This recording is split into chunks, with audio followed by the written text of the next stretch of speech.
तस्वीरों में भावुक होकर अपनी मां का आशीर्वाद लेता ये व्यक्ति और कोई नहीं बल्कि आम आदमी पार्टी का गुजरात चुनाव के लिए सीएम उम्मीदवार है। जी हां, आज आम आदमी पार्टी की तरफ से अरविंद केजरीवाल ने सीएम फेस का ऐलान कर दिया है। मैं रात में दोस्तों, किसान जब आते थे मेरे स्टूडियो पे 50-50, 100-100 लोग डेली आते थे छोटी छोटी समस्याएं लेकर। सब तो मैं करवा नहीं सकता था, सरकार थी दूसरी, लेकिन रात को कभी मैं रो पड़ता था। मैंने रात को, मेरे पेन और बुक मेरे पास रहती थी, रात को 3-4 बजे जब मैं उठ जाता था तो मैं लिख लेता था, एक पॉलिसियां लिखता था। Health policy, education policy, anti corruption policy, agriculture policy, किसानों के लिए क्या कर सकते हैं, ये मैं लिखता था। और मैंने पॉलिटिकल पार्टियों को भी बोला कि ये आप लागू करिए। कोई ने नहीं माना। तब मुझे लगा कि जब अरविंद जी का फोन आया कि सुदान, तेरी गुजरात के वासियों इंतजार कर रहे हैं आप जैसे लोगों की, और हम अगर अच्छे लोग राजनीति में नहीं गए ना तो ये लोग लूट लेंगे। मैं किसानों को वादा करता हूं कि आपका भाई आपके लिए अब तक टीवी में आवाज उठाता था। अगर ईश्वर ने कहा, ईश्वर ने चाहा, माताजी ने चाहा और एक किसान पूरे गुजरात के एक हो गए और आपने वोटिंग की, व्यापारियों आपको भी मैं कहता हूं, आपने व्यापारी बनकर वोटिंग की, बेरोजगार युवाओं अगर बेरोजगार युवा बनकर वोटिंग की, महिलाएं, माता बहन, बेटियां अगर माता बहन बेटियां बनकर दोनों पक्ष को भूलकर आम आदमी के लिए वोटिंग की, मैं आपको आश्वासन देता हूं कि 75 साल में अगर गुजरात में कुछ नहीं हुआ है, अगर ये 5 साल में अरविंद जी की अगुवाई में जो कर ना दिखाऊं तो मैं राजनीति छोड़ दूंगा, आपको मैं ये गारंटी देता हूं। 32-33 साल का हमारे प्रेसिडेंट है गोपाल भाई। हिंदुस्तान में एक ऐसी पार्टी होगी गुजरात में जो 32 साल के युवा को अध्यक्ष बनाती है। मैं अरविंद केजरीवाल जी की राजनीति को सलाम करता हूं। ऐसा नहीं था कि मेरे पास और भी राजनीति के लोग नहीं आए होंगे, लेकिन मैंने कहा कि राजनीति मेरी मजबूरी है, राजनीति शौक नहीं है। मैंने अपना सब कुछ छोड़कर गुजरात की जनता के लिए आया हूं और मैं गुजरात की जनता को ईश्वर की साक्षी में एक वादा करता हूं कि मैं जब तक मेरे इस शरीर में प्राण है मैं आपकी सेवा करता रहूंगा। ये मेरा वादा है आपसे। मैं अपनों के लिए नहीं आया हूं, मेरे परिवार भी बैठे हैं। जब उनको भी पता नहीं था मैं राजनीति में जा रहा हूं, 2 दिन तक मैंने उनको मनाया कि देखो मैं 39 का हो गया हूं, मेरे पास 20 साल है। 20 साल के बाद, 60 के बाद अगर एक दिन भी कोई जीता है ना तो मैं मानता हूं कि वो बोनस है। ईश्वर बार बार मनुष्य अवतार नहीं देता है, इस धरती पर हम आए, कुछ कर कर जाना है। मैंने उन लोगों को कहा कि अगर मुझे कुछ हो जाता है तो आप क्या करोगे? उससे अच्छा है मुझे जनता के सेवा के लिए अनुमति दीजिए।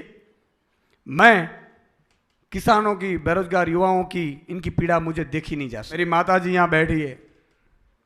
मैं सामान्य किसान परिवार में से आता हूं। मेरा छोटा सा गांव है। मैं पढ़ा लिखा, मेरे बापूजी ने मुझे बहुत पढ़ाया। मेरा बापूजी माताजी के भक्त थे। नवरात्रि के 9 दिन वो पूरे माताजी के मंदिर में बैठकर दिया जलाकर 9 दिन सालों से प्रार्थना करते थे। और उनके जाने के बाद जब उनकी डेथ हुई तब उन्होंने कहा था, मैंने तो तब भी तय कर लिया था, मैं रिजाइन रखकर चला गया था कि मुझे मेरे पापा की सेवा करनी है। लेकिन उस दिन, एक दिन उन्होंने मुझे कहा, तुझे वापस जाना, गांव से तुझे वापस अहमदाबाद जाना है। मैंने कहा कि मैं बापूजी जाऊंगा। मैंने रिजाइन रखा है, वो एक्सेप्ट नहीं किया है, मैं छुट्टी पे हूं। जब उनकी देहांत हुई तब उन्होंने कहा कि तुझे वापस जाना है, मुझे वचन दे। मैंने उनको वचन दिया था कि मैं वापस जाऊंगा, मुद्दों की पत्रकारिता करूंगा। और आज मैं उनको मिस करता हूं, लेकिन उनका आशीर्वाद मेरे पे हर हमेश है। माँ मोगल माँ, कामई माँ, सोनल माँ और द्वारकाधीश का आशीर्वाद मेरे पे। मुझे पता नहीं दोस्तों, लेकिन कोई ऐसी अदृश्य शक्ति है जो मुझे सपोर्ट कर रही है। मैं साधारण सा लड़का हूं, मैंने कहा ना कि पत्रकारिता आने के बावजूद एक शो इतना चले कि लाखों लोग आपको प्यार करें, ये कभी हो नहीं सकता, लेकिन ये हुआ। लेकिन सबसे बड़ी बात मुझे अरविंद जी में ये लगी कि उन्होंने जो राजनीति करने के नहीं बदलने के आए हैं। अरविंद जी नो फोन आयो कि सुदान आपको राजनीति में आना चाहिए। मैंने कहा कि साहब मेरे तो जिंदगी में मेरे कोई परिवार में सरपंच तक नहीं बना है, और राजनीति में क्यों? तब अरविंद जी ने कहा कि देखो, अगर आप शो चलाते हो, आप आवाज तो उठाओगे, लेकिन ये निर्भर सिस्टम आपको वो काम करके नहीं देगी जो करना चाहते हैं, इसलिए सिस्टम में जाना पड़ेगा। अरविंद जी ने कहा कि देखो, अगर मैं राजनीति में नहीं आता तो आप मुझे बताओ कि क्या दिल्ली की अच्छी स्कूलें होती? आप एक बार स्कूलें देख लीजिए, मोहल्ला क्लिनिक देख लीजिए। मैंने देखा भी, वहां जाकर देखा, और तब मैंने तय किया कि ठीक है, मैं राजनीति में आना नहीं चाहता हूं। राजनीति हर हमेशा अच्छे लोगों की मजबूरी होती है, राजनीति शौक नहीं होता है। और उस दिन अरविंद जी ने भी यही कहा कि देखो, मैं भी इनकम टैक्स कमिश्नर था इस सूडान, मैं भी अच्छी खासी जिंदगी जीता था, लेकिन वो मेरे परिवार तक सीमित होती।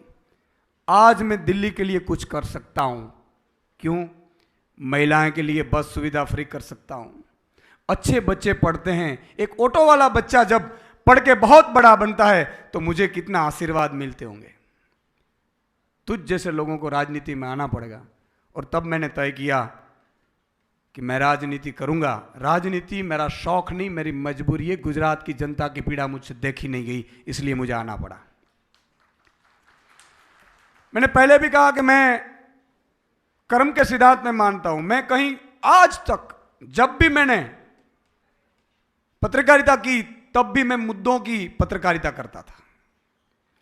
किसानों की एक कॉलम जो न्यूज नहीं छापते थे, मैंने ऐसे कितने सैकड़ों सौ किए होंगे।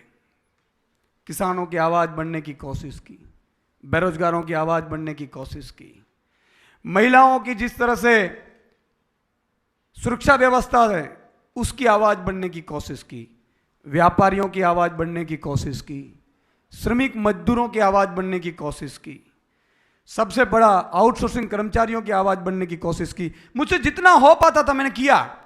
लेकिन एक लक्ष्मण रेखा होती है, आप वहां न्यूज चला सकते हैं, ऑर्डर नहीं कर सकते। और सिस्टम इतना सड़ा हुआ है कि सिस्टम को साफ करने के लिए, गंदगी साफ करने के लिए आपको गंदगी में उतरना पड़ता है। और तब मुझे अरविंद जी ने कहा कि देखो, गंदगी अगर साफ करनी है तो आपको कीचड़ में उतरना पड़ेगा। चाहे आपको जो भी लोग गालियां दे, मुझे भी देते हैं, लेकिन ये लोग जो गालियां देते हैं ना, वो पॉलिटिकल पार्टी वाले होते हैं। जनता कभी गालियां नहीं देती, वो तो सिर पे बिठाती है। मुझे भी दिल्ली में देख लीजिए आप।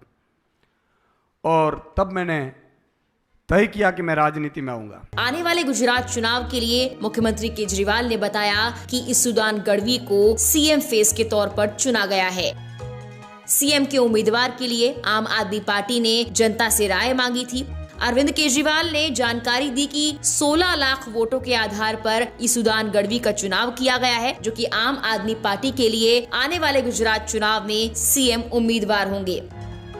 आपको बता दें कि ईसुदान गढ़वी पत्रकारिता के क्षेत्र में जाना माना नाम है और कई टीवी शोज में वो एंकरिंग भी कर चुके हैं। इसी के साथ ईसुदान गढ़वी पिछले काफी दिनों से आम आदमी पार्टी के लिए प्रचार प्रसार कर रहे थे और कई क्षेत्रों में वो एक्टिव भी थे। आज सीएम फेस का ऐलान करते हुए अरविंद केजरीवाल ने ये भी बताया कि आम आदमी पार्टी लगातार चुनाव के लिए तैयारी कर रही है और आने वाले गुजरात चुनाव में सभी सर्वे फेल करके दिखाएगी।